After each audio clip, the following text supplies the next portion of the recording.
Hello, എല്ലാവർക്കും നമസ്കാരം. അപ്പോൾ ഇന്ന് ഞാൻ ഉണ്ടാക്കുന്നത് പായസമാണ് കേട്ടോ.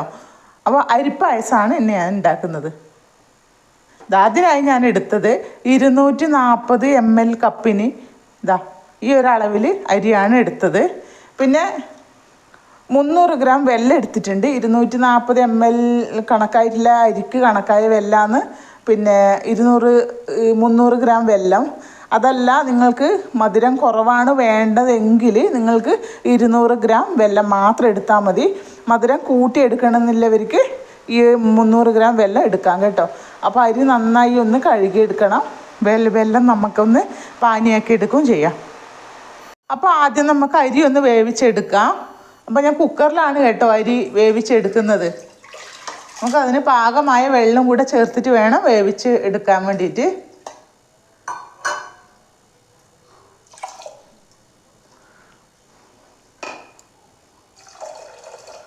അപ്പോൾ ഞാൻ പാകത്തിന് വെള്ളമെല്ലാം ഒഴിച്ച് കൊടുത്തിട്ടുണ്ട്. അപ്പോൾ നമ്മൾക്കിതൊന്ന് തീ കത്തിച്ചു കൊടുക്കാം. ഇതിൻ്റെ അടപ്പിട്ടിട്ട് ഒന്ന് നമുക്ക് വേവിച്ചെടുക്കാം. അപ്പോൾ അരി വെന്ത് വരുമ്പോഴേക്കും നമ്മൾക്ക് വെള്ളം ഒന്ന് ഉരുക്കിയെടുക്കാം. അപ്പോൾ അതിനായി ഞാൻ ഒരു 1/4 ഗ്ലാസ് വെള്ളം ഈ പാത്രത്തിലേക്ക് ഒഴിച്ചിട്ടുണ്ട്. അപ്പോൾ അതിന് ശേഷം നമുക്ക് വെള്ളം ഇട്ട് കൊടുക്കാം. അപ്പോൾ ഇത് നന്നായി നമുക്കൊന്ന് ഉരുക്കിയെടുക്കാം. അപ്പോൾ കട്ട ഈ വെല്ലം ഇങ്ങനത്തെ വെല്ലം ആയതുകൊണ്ട് നമുക്ക് ഉരുക്കി കിട്ടാൻ കുറച്ച് പ്രയാസം ഉണ്ടാവും. ഈ പൊടിച്ച വെല്ലമില്ല, ഇങ്ങനെ ഒരുപാട് പീസാക്കിയ വെല്ലമാണെങ്കിൽ നമുക്ക് പെട്ടെന്ന് അലിയിച്ചെടുക്കാവുന്നതാണ്. പിന്നെ ഞാൻ 10-15 ഏലക്കായി നന്നായി വറുത്തതിന് ശേഷം പഞ്ചസാരയും കൂട്ടി പൊടിച്ചെടുത്തതാണ് കേട്ടോ ഇത്. പിന്നെ ഞാൻ പശുവും പാലിലാണ് ഈ പായസം ഉണ്ടാക്കുന്നത്. പിന്നെ തേങ്ങാപ്പാൽ വേണമെങ്കിൽ നമ്മൾക്ക് ഉപയോഗിക്കാം. പശുവും പാലിനെക്കാട്ടി ഏറ്റവും ടേസ്റ്റ് തേങ്ങാപ്പാൽ ഉണ്ടാക്കിയാൽ തന്നെയാണ്. അപ്പോൾ പാല് തിളപ്പിക്കാൻ വെച്ചിട്ടുണ്ട്. പിന്നെ 1/2 ലിറ്റർ പാലാണ് ഞാൻ ഇതിന് വേണ്ടി എടുത്തത്. നമ്മളെ ക്വാണ്ടിറ്റിക്ക് അനുസരിച്ചിട്ട് നമ്മൾക്ക് പാല് കൂട്ടിയെടുക്കാവുന്നതാണ്. അപ്പോൾ ഇതൊന്ന് തിളപ്പിച്ചെടുക്കാം.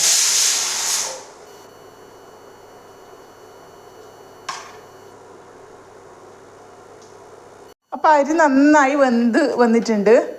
ഇനി നമ്മൾക്ക് അതിലേക്ക് വെല്ലം പാവ് കാച്ചത് ഒഴിച്ചു കൊടുക്കാം. അപ്പോൾ അരി നന്നായി വെന്തതിന് ശേഷമേ നമുക്ക് വെല്ലം പാവ് കാച്ചത് അതിലേക്ക് ഒഴിച്ചു കൊടുക്കാൻ പാടുള്ളൂ കേട്ടോ. പിന്നീട് വെല്ലം ചേർത്ത് കഴിഞ്ഞാൽ പിന്നെ അരി നമ്മൾക്ക് വേവിച്ചെടുക്കാൻ പറ്റില്ല. അതിങ്ങനെ വേവാത്ത പോലെ തന്നെ ഇരിക്കും. അപ്പോൾ നമുക്ക് ഇതിലേക്ക് ഒഴിച്ചു കൊടുക്കാം. അപ്പോൾ അരിച്ചിട്ട് വേണം ഒഴിച്ചു കൊടുക്കാൻ. അതിലെന്തെങ്കിലും കല്ലും മണ്ണും മറ്റഴുക്കെല്ലാം ഉണ്ടെങ്കിൽ പോകാൻ വേണ്ടിയാണ് അരിച്ചിട്ട് ഒഴിച്ചു കൊടുക്കുന്നത്.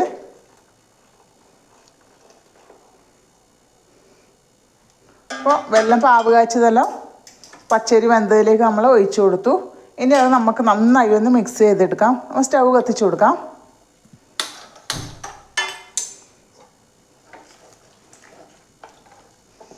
അപ്പോൾ ഇനി നമ്മൾക്ക് ഈ അരിയിലോട്ട് വേവിച്ച അരിയിലോട്ട് ഈ മധുരമൊക്കെ പിടിക്കുന്നത് വരെ ഇത് നന്നായി ഒന്ന് ഇളക്കിയെടുക്കാം. കുറച്ച് സമയം ഒരു 4-5 മിനിറ്റ് ഒന്ന് നല്ലോണം ഒന്ന് ചൂടാക്കിയെടുക്കാം.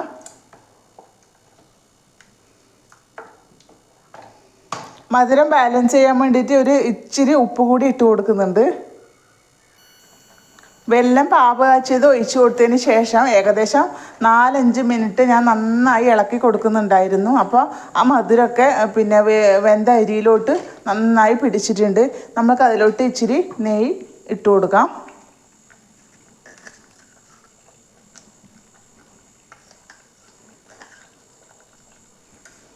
അപ്പോൾ നെയ്യ് ചേർക്കണമെന്നില്ല. നെയ്യിൽ ടേസ്റ്റ് ഇഷ്ടപ്പെടാത്ത ആൾക്കാരുണ്ടാവുമല്ലോ. അപ്പോൾ നെയ്യ് ഇഷ്ടമുള്ളവർ മാത്രം ചേർത്ത് കൊടുത്താൽ മതി. അപ്പോൾ ഇനി ഒന്നും കൂടെ ഇത് നന്നായിട്ട് ഇളക്കി കൊടുക്കാം. കണ്ടില്ലേ, ഇത് നന്നായി ഒന്ന് കുറുകി വന്നിട്ടുണ്ട്. ഇനി അതിലേക്ക് നമ്മൾക്ക് പാലൊഴിച്ച് കൊടുക്കാം. ഞാൻ പശുവും പാലാണ് ഒഴിക്കുന്നത്.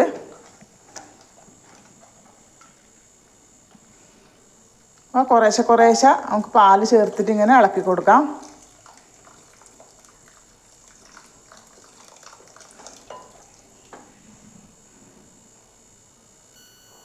അപ്പോൾ പാലെല്ലാം ചേർത്ത് കൊടുത്ത് നന്നായി ഒന്ന് മിക്സ് ചെയ്തെടുത്തു. അപ്പോൾ ഞാൻ 1/2 ലിറ്റർ പാല് മാത്രമേ ഇതിലേക്ക് ചേർത്ത് കൊടുത്തിട്ടു. അപ്പോൾ നമ്മൾ എത്രയാണോ അരി എടുക്കുന്നത് അതിന് കണക്കായിട്ടുള്ള പാല് നമ്മൾക്ക് ഇതിലേക്ക് ചേർത്ത് കൊടുക്കാം. അപ്പോൾ ഇനി അതിലേക്ക് നമുക്ക് പിന്നെ ഏലക്കായി പഞ്ചസാരയും ചേർത്ത് പൊടിച്ചത് ഇട്ട് കൊടുക്കാം. അപ്പോൾ നന്നായി ഒന്ന് മിക്സ് ചെയ്തെടുക്കാം. അപ്പോൾ ഇത് ഒന്ന് പിന്നെ നല്ലപോലെ ഒന്ന് തിളപ്പിച്ചെടുക്കണം.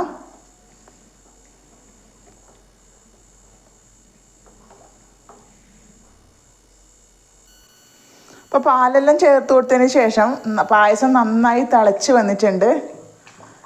അപ്പോൾ ഇനി നമ്മൾക്കിത് തീ ഓഫാക്കി കൊടുക്കാം.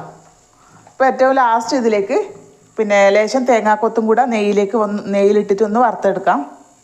അപ്പോൾ ചൂടായ പാത്രത്തിലേക്ക് നമുക്ക് കുറച്ച് നെയ്യ് ഒഴിച്ചു കൊടുക്കാം.